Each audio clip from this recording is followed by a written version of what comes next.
Go. What's up, everyone? Today I wanted to talk about the deadlift a little bit, some common mistakes that we see, and just some of the basic cues that we like to use here at Revolution, okay? So the most common complaint that we get about the deadlift is lower back pain, right? So the biggest thing that you can do to avoid lower back pain is make sure that we're setting tension before trying to perform our deadlift, okay? So our cues are, we want to step into the bar.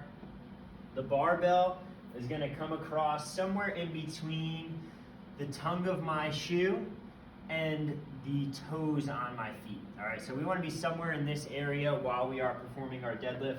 Everybody's going to be a little bit different based off of their stance. All right, so I'm going to step in about hip width to shoulder width for a traditional deadlift. The barbell is going to be over my feet there. I'm going to get an even grip on the bar. So we like to use our hands to just make sure that we're even with it, okay? From there, I'm going to grab on, set my grip, my feet are set, my hands are set, and then we like to think butt down, knees out, set your pack or set your back, okay? So here, butt down, knees out, and I'm going to pack my back, and you'll hear that bar click here, all right? So here, butt down, knees out, that bar is going to set. Okay, so this is our set position that we like to drive out of, okay? One thing that you may notice about the deadlift and what distinguishes a hinge, which is what the deadlift is versus a squat, is our shin angle, okay? So when I hinge or when I deadlift, my shins are pretty much gonna stay straight up and down with that. If I'm squatting, my shins are gonna get more of a forward shin angle there. All right, so if I squat, see how my shins get that forward angle versus my hinge?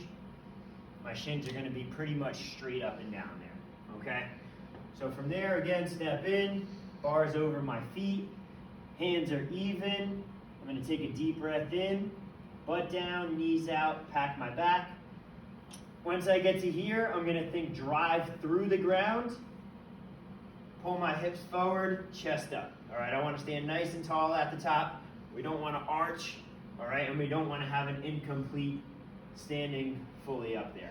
All right, on the way down, we're thinking hips back, hips back, hips back, sit to return that bar back down to the ground. And as you can see, my shin angle is still straight up and down. Okay, one drill that you can do if you're struggling with setting your tension is getting to that set position and pushing into the ground, but not actually lifting the bar up. Okay, so we'll come to here, set our pack, that bar is going to click into place, and I'm pushing into the ground as hard as I can without actually lifting the bar up. Okay, a couple of things that this is going to do. You're going to feel your legs working on that.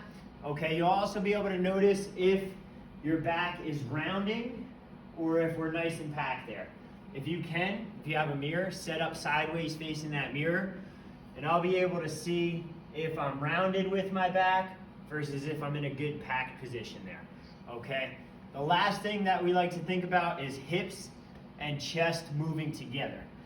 So as my hips come back, my chest is gonna drop down with me as I hinge, and as I stand up, my hips and my chest are gonna move together up. All right, so hips and chest move as a unit as we deadlift. One more time, let's do a couple of reps here and see what they look like. Feet underneath the bar, even grip, knees out, hips down, pack it in, push through the ground, hips and chest come up together, hips go back, sit, drive through the ground, stand tall. Hips go back, sit, drive through the ground, stand tall. All good.